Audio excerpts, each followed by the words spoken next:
Hello everyone, I am Babita. Welcome back to my channel Become Excellent in English. Today in this video, I am going to discuss about 90 days challenge to become super or advanced in English speaking.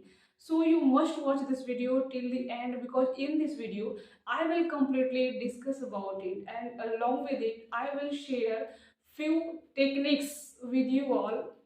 If you use all these techniques which I am going to discuss about, so I am sure you will be definitely capable to speak this language within 90 days challenge. Yes guys, I guarantee you.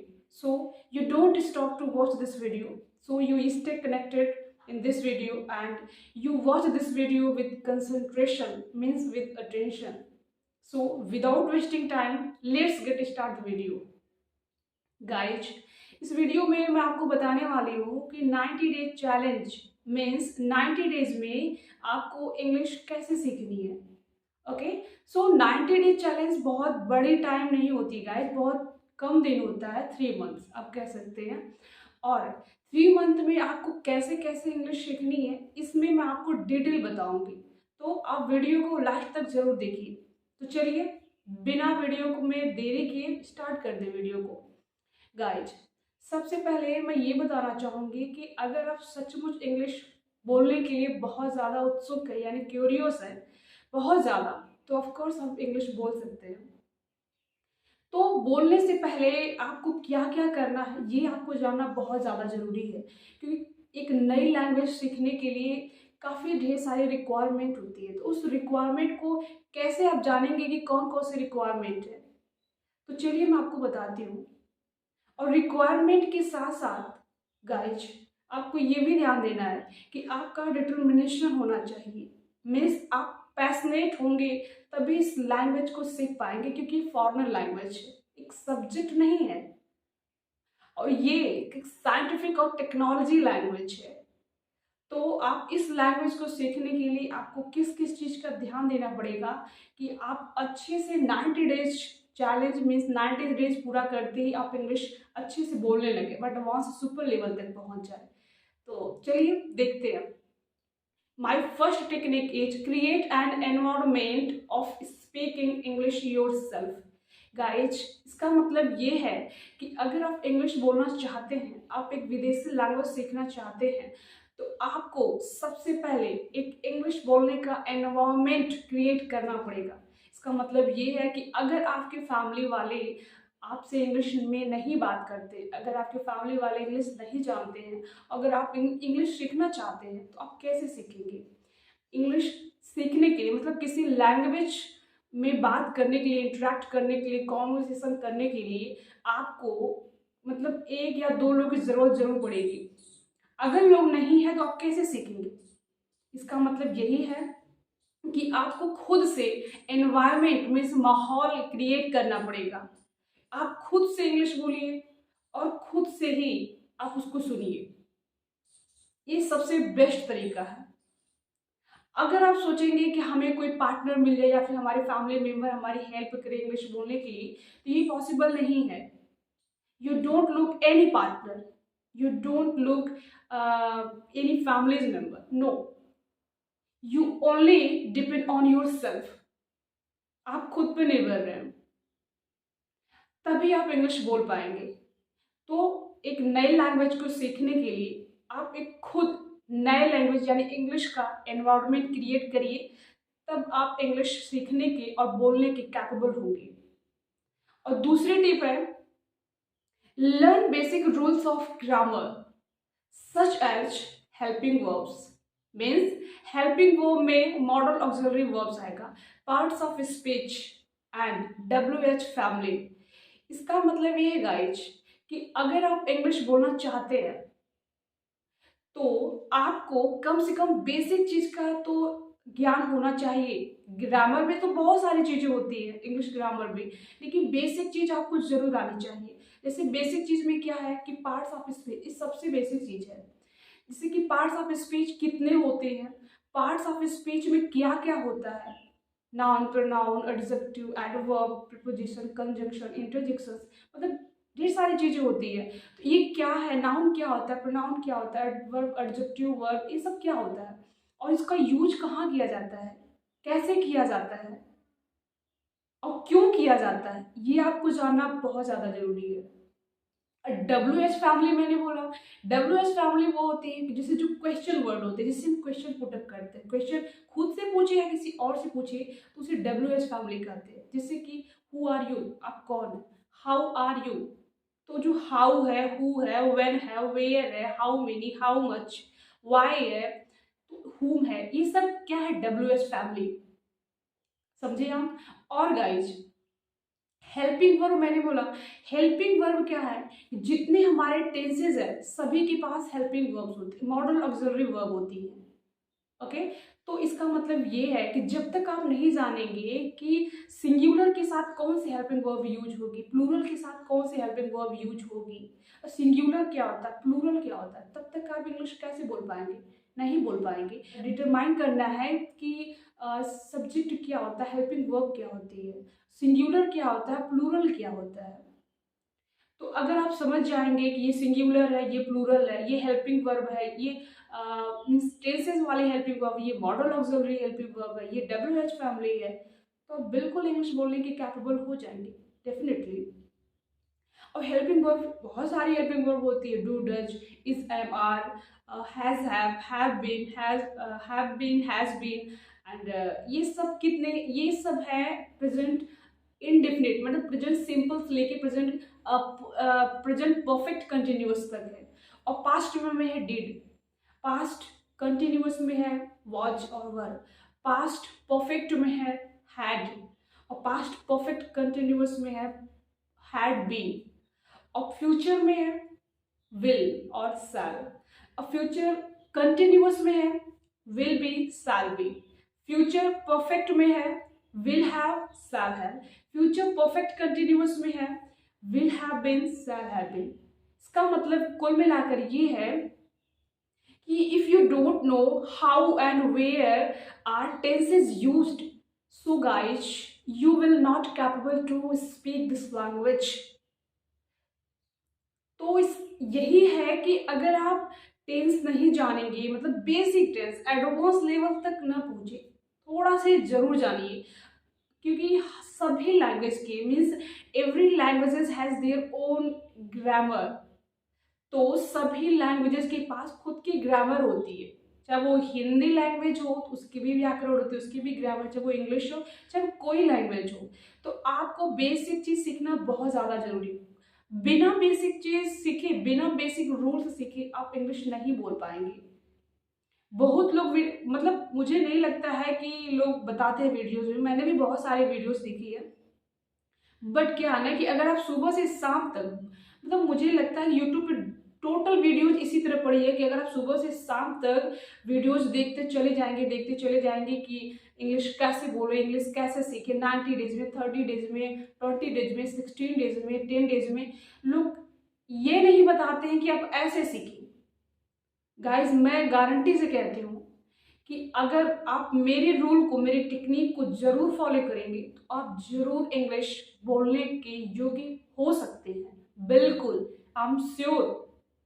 तो आपको ना basic चीज जरूर सीखनी है, इसको avoid नहीं करनी है। अगर आप अवॉइड करेंगे तो आप इंग्लिश नहीं बोल पाएंगे। Yes, you can not be capable to learn this language because this language is new for you all. मैं आपको दो टेक्निक बताई, आप टेक्निक कह लीजिए, मेथड, पॉइंट, कुछ भी कह लीजिए, लेकिन इस चीज को आपको एकदम बेसिक से ध्यान देना जरूरी है। 3 महीने, कुछ लोगों को तो इंग्लिश सीखने के लिए 2 साल, 3 साल, 4 साल, कई सालों सालों लग जाते हैं, वो इंग्लिश सीख नहीं पाते। उसका रीजन यही है कि वो बेसिक चीज को अवॉइड करते हैं, वो नहीं समझ पाते। यूट्यूब पे ढेर सारे वीडियो जैसे पढ़ी अवेलेबल है, वो लोग देखते हैं फिर भी वो अंडरस्टैंड नहीं कर पाते हैं कि how to learn English and what is the right approach to learn this language, to learn English language.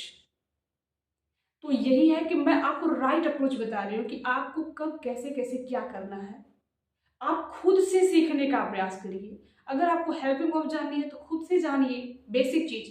Model auxiliary verb क्या है, कैन है, कुड है, मे है, माइट है, मीन्स वुड है, बहुत सारी हेल्पिंग वर्ब्स हैं। आप उसको जानिए, तभी आप यूज कर पाएंगे उसको अपने इंग्लिश कॉन्वर्सेशन में, इंग्लिश स्पीकिंग में। तो आपको अगर आप इंग्लिश में बेसिक टू एडवांस बनना चाहते हैं, सुपर बनना चाहते हैं, तो मैं यही आपको टेक्निक दे रही हूँ कि आप यही फॉलो करिए, तभी आप बेसिक से एडवांस यानी सुपर इंग्लिश में हो पाएंगे और अच्छे से बोल पाएंगे अगर आप इस टेक्निक्स को फॉलो करते हैं रेगुलर। और जो मेरी थर्ड टेक्निक है, start thinking from the initial day. Yes, it means that you have to just think in English 24 hours every day. It means that guys कि आपको प्रतिदिन 24 घंटा इंग्लिश में सोचना है। मैं तो कह दी, लेकिन अगर आप इनिशियल में इंग्लिश सीख रहे हैं, स्टार्टिंग में अगर आपका लेवल बिल्कुल लो है, तो आप 24 घंटा इंग्लिश में नहीं सोच पाएंगे। ये पॉसिबल नहीं है, it is not possible if you are a beginner.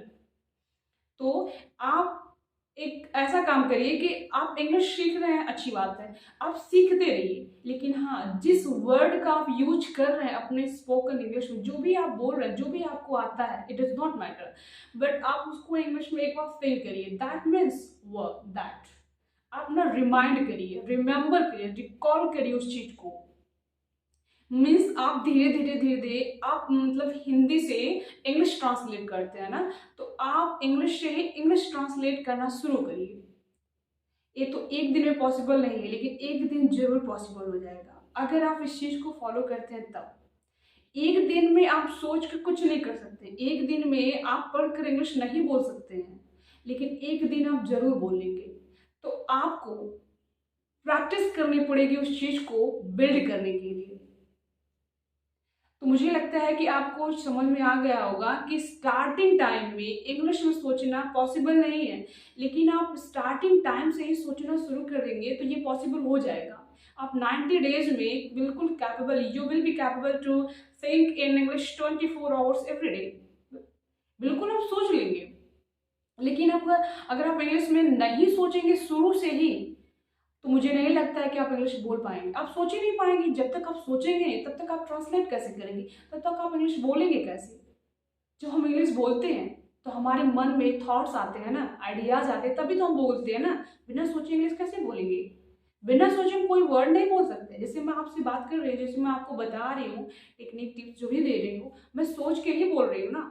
मेरे माइंड में आइडियाज आ रहे हैं ऐसे ऐसे, तो मैं ऐसे बोल रही हूँ। I hope you have understood about my third techniques. And my fourth technique is increase your English power in English, not in Hindi. It means that guys, अगर आप अपने इंग्लिश पावर, अगर आप अपने इंग्लिश थिंकिंग को, अगर अपने mind को, अपनी कंसंट्रेशन को इंग्लिश में थिंक करने के लिए, इंग्लिश में सोचने के लिए अगर आप उसको मजबूर नहीं करेंगे, अगर आप उस पर प्रेशर नहीं डालेंगे, तो वो सोचेगा नहीं। क्योंकि माइंड हमारा, हम जो कहते हैं ना, वो तो करता है सही, लेकिन हम खुद करवाते हैं तभी करता है। तो आप एम्फेसाइज करिए कि हम इंग्लिश में सोचें, और अगर आप नहीं कैपेबल है सोचने की इंग्लिश में, तो आप धीरे धीरे उसको इंक्रीज करिए। धीरे धीरे छोटे छोटे वोकैबुलरी से, आप बेसिक वर्ड से आप स्टार्ट करिए, बेसिक सेंटेंसेस से, बेसिक स्ट्रक्चर से, लेकिन आप ट्राई करिए, इंक्रीज करिए। If your imagination power is low, so you must try to increase your imagination power in English. You must try to think in English, and you must try to increase your thinking power in English, not in Hindi. Apart from this, there is no option to increase your imagination power, to increase your English thinking power. तो guys, अगर आप इस तरह अपने imagination power को improve नहीं कर सकते, इंक्रीज नहीं कर सकते इंग्लिश में सोचने के लिए, so how can you increase your English speaking, your English speaking power? नहीं, बिल्कुल नहीं कर सकते। You have to increase your imagination power in English from the beginning level. Means आपको ना शुरू से ही इंग्लिश स्पीकिंग की जो इमेजिनेशन पावर है, कि मतलब हम इमेजिन करके बोलते हैं। जैसे मैं आपसे बात कर रही हूँ, तो मैं इमेजिन कर रही हूँ ना, इस time at this moment I am imaging what I have to speak. Okay, means what I have to speak, and what is right and what is wrong, and what should I speak. इसका मतलब यही है कि जब तक आप अपने imagination power को इम्प्रूव नहीं करेंगे तब तक आप इंग्लिश बोलने में सक्षम यानी कैपेबल नहीं हो पाएंगे गाइज, बिल्कुल नहीं बोल पाएंगे। लेकिन हाँ, अगर आप अपने इमेजिनेशन यानी थिंकिंग पावर को इंग्लिश में सोचने के लिए डे बाय डे अगर आप इंकरेज करते हैं तो I am sure you can be capable to speak English like super excellent, means you will be capable to speak this language fluently, confidently, frankly in front of anyone. Yes, it does not matter. तो मैं आपको 4 techniques दी हूँ, means 4 tips दी हूँ। इन चारों tips को आपको with in 90 days में आपको फॉलो करना है। My fifth point is that start to speak English from basic words from the initial day. It means that guys, अगर आप स्टार्टिंग डे से मीन्स जिस दिन से आप इंग्लिश बोलना शुरू करते हैं, जिस दिन से आप इंग्लिश सीखना शुरू करते हैं, आप उसी दिन से आप इंग्लिश बोलने का भी प्रयास करिए। ये नहीं है कि मैं इंग्लिश सीख रहा हूँ चलो इट्स ओके, नो। अगर आप सीख रहे हैं बेसिक वर्ड से ही सीख रहे हैं, मीन्स 0 लेवल से सीख रहे हैं, तो भी आप वहीं से बोलना शुरू करिए। आप जो भी सीखिए वो बोलिए, तुरंत सीखिए तुरंत बोलिए। आप भूल जाइए उससे नहीं मतलब, लेकिन आप बोलने का जरूर प्रयास करिए, तभी आप इंग्लिश बोलने के कैपेबल हो सकते हैं। जैसे कि आपने सीखा आई एम स्पीकिंग, मैं बोल रहा हूँ या फिर मैं बोल रही हूँ, तो आपने यूज किया आई एम स्पीकिंग, तो आप इसको बोलिए। आप जैसे कि आप इस तरह भी सीख सकते हैं, राइटिंग करके एक नोटबुक पे आप राइटिंग करके सीख सकते हैं कि पहले मैं राइट करके प्रैक्टिस करूं, फिर इसके बाद मैं स्पीक करूं। ये आपको सब कर सकते हैं श्योर, तो आप उससे भी कर सकते हैं। तो पहले आप राइट भी कर लीजिए फिर आप बोलिए, या फिर आप राइटिंग भी करिए उस समय भी बोलिए आप। Okay, you have to speak English while writing, means आपको लिखते समय भी बोलना है। आपको अवॉइड नहीं करना है कि पहले मैं लिख लूंगी या फिर लिख लूंगा तब मैं बोलूंगा नहीं। आपको प्रैक्टिस करते समय, यानी आप लिख रहे हैं वो भी प्रैक्टिस है, तो लिखते समय भी आपको बोलना। आप कहीं बैठे तो भी बोलिए आई एम सिटिंग, लेकिन इतना जरूर ध्यान में रखिए कि हमें कौन कौन सा वर्ड कहाँ कहाँ यूज करना है। लोग बहुत सारे यूट्यूबर्स कहते हैं कि ये ग्रामर का कोई वैल्यू नहीं, ग्रामर का कोई रूल नहीं, इसमें इंग्लिश स्पोकन में ऐसी कोई बात नहीं है। गाइस, आप समझ सकते हैं कि जितने हमारे सेंटेंसेस है, जो कुछ हम बोलते हैं वो बिना ग्रामर के रूल से नहीं बनता है। हम हेल्पिंग वर्ब का यूज करते हैं, सब्जेक्ट का यूज करते हैं, मॉडल ऑक्सिलरी वर्ब्स का यूज करते हैं, WH फैमिली का यूज करते हैं, पार्ट्स ऑफ स्पीच का यूज करते हैं। तो कैसे करते हैं? Without subject? No. Without grammar का हम कुछ भी नहीं यूज करते हैं। बिना ग्रामर का हम सेंटेंस को क्रिएट ही नहीं कर पाएंगे, उसको स्ट्रक्चर ही नहीं दे पाएंगे, बिल्कुल नहीं बना पाएंगे। मैंने आपको 5 टेक्निक दिया, उस 5 टेक्निक में आपको डेली फॉलो करना, means from 1 day to 90 days. इसका मतलब ये है कि मैं तो आपको इतना सभी चीजें बता दी, लेकिन आपको मतलब 0 लेवल से, मतलब फ्रॉम 1 डे से आपको क्या करना, 1 डे से आपको 90 डेज तक क्या करना है। तो चलिए इसके भी बारे में आपको बता देती हूँ। मुझे पता है कि आप लोग ये सब मेरी 5 टिप्स को अच्छी तरह सीख गए होंगे कि क्या क्या कैसे करना है। ठीक, अब इसको फॉलो कैसे करना। जैसे मान लीजिए हमें 1 मंथ में क्या करना, फिर दूसरे मंथ में क्या करना, फिर तीसरे मंथ में क्या करना है। आप इंग्लिश बोलने का एनवायरनमेंट क्रिएट कर लिए, ओके इट्स ओके। फिर दूसरा है आप जो है कि हेल्पिंग वर्ब, आप ग्रामर पर फोकस कर रहे हैं, ये भी अच्छी बात है। तो अगर आप ग्रामर पर फोकस कर रहे हैं तो ये नहीं है कि आपको कंटिन्यू 1 मंथ तक ग्रामर पर फोकस करना ही है। ठीक है, आप करिए, अच्छी बात है, लेकिन ग्रामर पर फोकस करने के साथ साथ आपको बहुत सारे काम करना पड़ेगा। जितनी टिप्स मैंने आपको बताई है, जितनी टेक्निक्स बताई है, सभी टेक्निक्स को एक साथ यूज भी करना है। आप टेंसेस को जानिए, हेल्पिंग वर्ब्स को जानिए, और भी सारी चीज़ों को जानिए ग्रामर से, फिर आप उसी के साथ एक नोटबुक लिखिए, फिर उसके साथ प्रैक्टिस भी करिए। लेकिन यस गाइज, एक बात और है, वो भी इम्पॉर्टेंट है कि अगर आपके पास वर्ड पावर नहीं रहेगी, यानी वोकैबुलरीज नहीं रहेगी, you can not speak this language. Means vocabularies are called backbone of English speaking.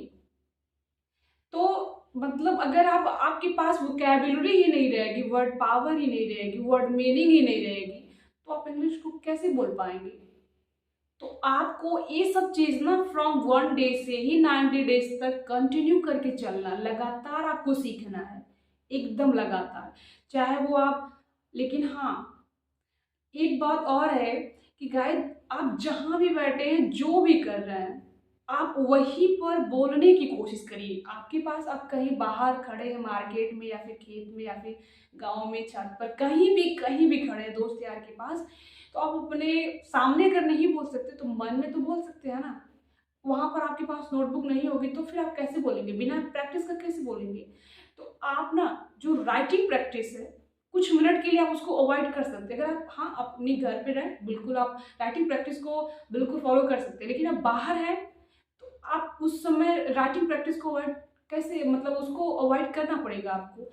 आपको सिर्फ आपको बोलना पड़ेगा। अपने माइंड में स्ट्रक्चर बनाइए, इमेजिनेशन करिए, मीन्स इमेजिन करिए कि मुझे क्या बोलना है, तभी आप बोल पाएंगे।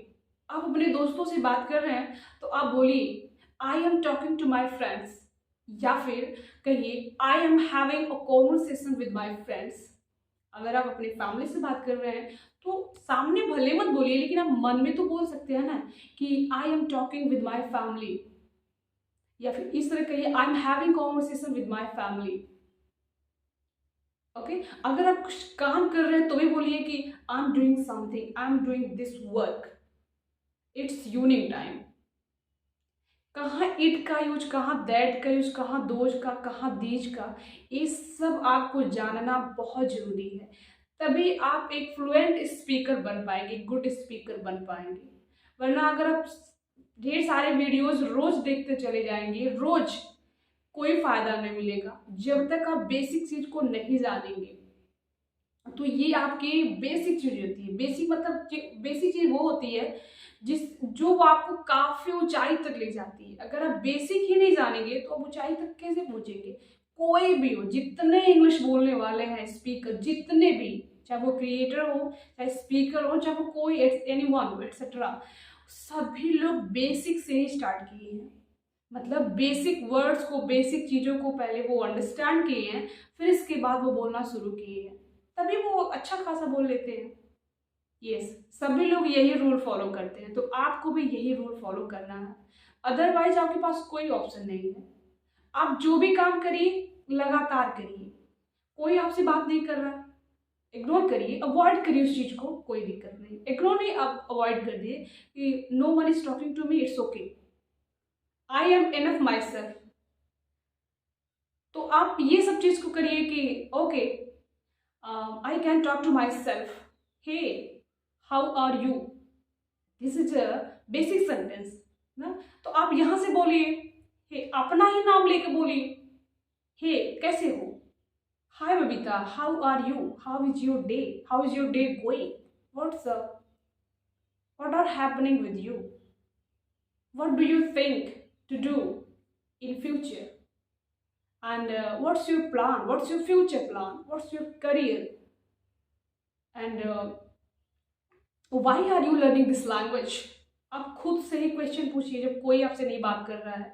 तो मोस्टली यही होता सभी के साथ कि फैमिली वाले, हाँ, कुछ कुछ फैमिली वाले जो है कि बात करते हैं, जो फैमिली वाले जानते हैं इंग्लिश बोलना, वही अपने बच्चों से या फिर सबसे बात करते हैं, अपने बच्चों से, जो भी है। लेकिन जो नहीं जानते वो कैसे बात करेंगे? अगर आपको इंग्लिश सीखना है, सीख कर ही कुछ अच्छा मुकाम हासिल करना है, तो आपको जरूर इंग्लिश सीखनी पड़ेगी। ये आपका कंपल्सन है। तो कंपल्सन में आप डिटरमाइन करिए, डिटरमाइन करने के बाद आप उसको, उस पर काम करिए।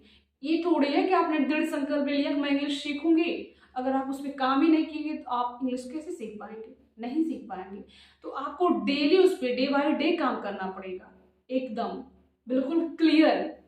हाँ, अगर आप एक दिन से लेकर 90 डेज तक लगातार, अगर आप, जितनी मेरी टिप है, मैंने 5 टिप्स को आपको शेयर की, और इस 5 टिप्स को अगर आप इस पर जरूर अगर फोकस करेंगे डेली, तो I am sure you can be capable to speak this language fluently and confidently. 90 days are not too much long time. If you have curiosity to learn this language, to command on this language. So sure you can command on this language. You can speak this language. You can learn this language. Okay. So guys, this language is different from your language. Your language means your mother tongue language, your home language. तो I hope, मुझे लगता है कि आपको मेरी जितनी बातें हैं समझ में आ गई होगी, वो भी अच्छी तरह से। मैंने क्या कहा, कैसे काम करने के लिए कहा, लेकिन एक बात और है कि जो भी काम करिए बिल्कुल हैप्पीली, बिल्कुल। अगर आप किसी चीज को खुशी से करेंगे ना तो वो जरूर आपको सक्सेसफुल बनाएगी, बिल्कुल। अगर आप हैप्पीली काम नहीं करेंगे, खुशी से काम नहीं करेंगे, तो आप नहीं सीख पाएंगे। अगर आप खुशी खुशी सीखेंगे तो एकदम बहुत जल्द ही, मतलब 90 डेज तो दूर, आप 2 मंथ, मतलब आप 60 डेज में इंग्लिश बोलने में कैपेबल हो जाएंगे, बिल्कुल हो जाएंगे। लेकिन यस गाइस, आपको पहले पहले फील होगा, जैसे आप थोड़ा शर्म करेंगे, आपको डर भी लगेगी, आपको अजीब अनकंफर्टेबल महसूस होगा इंग्लिश बोलने के लिए, खुद से बात करेंगे तो भी। लेकिन आप इस चीज़ को अवॉइड करिएगा। नो नो नो, कोई दिक्कत नहीं, मैं खुद से बोल रहा हूँ, मैं पागल हूँ, मैं जैसा भी हूँ ठीक, कोई दिक्कत नहीं, बट मैं बोलूँगा या फिर मैं बोलूँगी। अगर किसी के सामने आप बात करना चाहते हैं इंग्लिश में, अगर वो इंग्लिश जानता है, जानती है, जो भी है, तो आप वहाँ पर ना जैसे नर्वस मत होइए, आप वहाँ पर अनकंफर्टेबल मत फील करिए। आप वहाँ पर भी हल्का से स्माइल देकर आप बोलिए, लेकिन बोलिए जरूर जो भी आपको आता है। वो बंदा हंसे या कुछ भी करे, आप पे मुस्कुराए, लेकिन इससे नहीं, मतलब आप बोलने का तो प्रयास करिए। I hope you have understood about my 5 points, means 5 techniques very well. If you have understood about my 5 points very well, so you don't forget to like, share, subscribe, and do comment me what have you learned from this video. Is this video very useful for you all or not? Do comment me. So thanks for watching.